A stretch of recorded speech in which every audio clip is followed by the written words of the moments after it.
আসসালামু আলাইকুম ওয়া রাহমাতুল্লাহি ওয়া বারাকাতু। ইজ্জত, সম্মান, প্রভাব, প্রতিপত্তি ইত্যাদি মহান আল্লাহর নিয়ামত।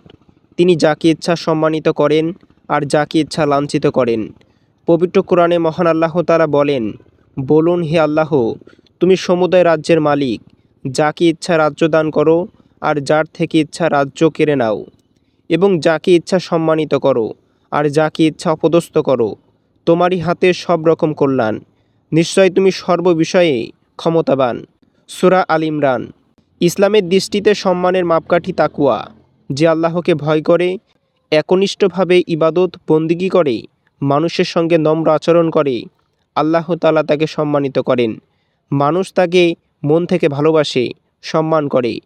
কিন্তু কিছু মানুষ এমন আছে যারা অনিষ্ঠতার ভয় দেখিয়ে সম্মান এবং ক্ষমতা অর্জন করতে চায়, মানুষের উপর অন্যায়ভাবে প্রভাব বিস্তার করতে চায়। সম্মানিত লোকদের বিবৃতিকর পরিস্থিতিতে ফেলে তারা নিজেদের ক্ষমতা জানান দিতে চায়। অনেক সময় সম্মানিত এবং সম্ভ্রান্তদের অর্থ সম্পদ হাতিয়ে নিতে তারা বিভিন্ন ফন্দি ফিকির করে। মানুষ এদের অনিষ্ঠতার ভয়ে উপরে উপরে এদের সম্মান করলেও ভিতর থেকে যেমন ঘৃণা করে এবং তাদের থেকে দূরে সরে যায়, তেমনি মহান আল্লাহর দরবারেও এরা নিকৃষ্ট হয়ে ওঠে। আয়েশা রাদিয়াল্লাহু তাআলা আনহা থেকে বর্ণিত, এক ব্যক্তি নবী করিম সাল্লাল্লাহু আলাইহি ওয়াসাল্লামের কাছে প্রবেশের অনুমতি চাইল। তিনি বললেন, তাকে অনুমতি দাও, সে তার বংশের নিকৃষ্ট সন্তান, অথবা বললেন, সে তার গোত্রের ঘৃণাতম ভাই। যখন সে প্রবেশ করল, তখন তিনি তার সঙ্গে নম্রভাবে কথাবার্তা বললেন। আমি বললাম, হে আল্লাহর রাসূল সাল্লাল্লাহু আলাইহি ওয়াসাল্লাম, আপনি এর ব্যাপারে যা বলার তা বলেছেন, এখন আপনি তার সঙ্গে নম্রভাবে কথা বললেন। তিনি বললেন, হে আয়েশা, আল্লাহর কাছে মর্যাদা নিকৃষ্ট সেই ব্যক্তি যার অশালীন ব্যবহার থেকে বেঁচে থাকার জন্য মানুষ তার সৎসর্গ বর্জন করে। তাই প্রভাব প্রতিপত্তি অর্জনের জন্য এমন কোনো পন্থা অবলম্বন করা উচিত নয় যা দুনিয়া এবং আখিরাতে মানুষকে নিকৃষ্ট করে তোলে। প্রিয় দর্শক, আমাদেরকে মনে রাখতে হবে, মহান আল্লাহ তাআলা সমস্ত কিছুর মালিক।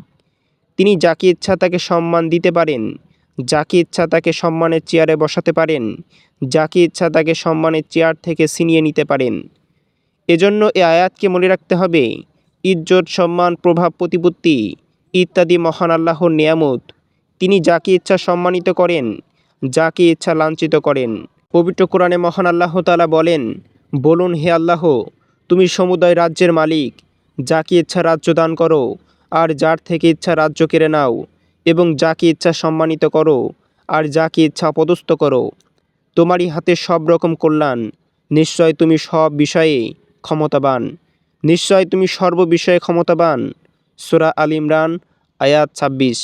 আল্লাহ তাআলা আমাদেরকে তাকওয়াবান মানুষ হওয়ার তৌফিক দান করুন। আমিন।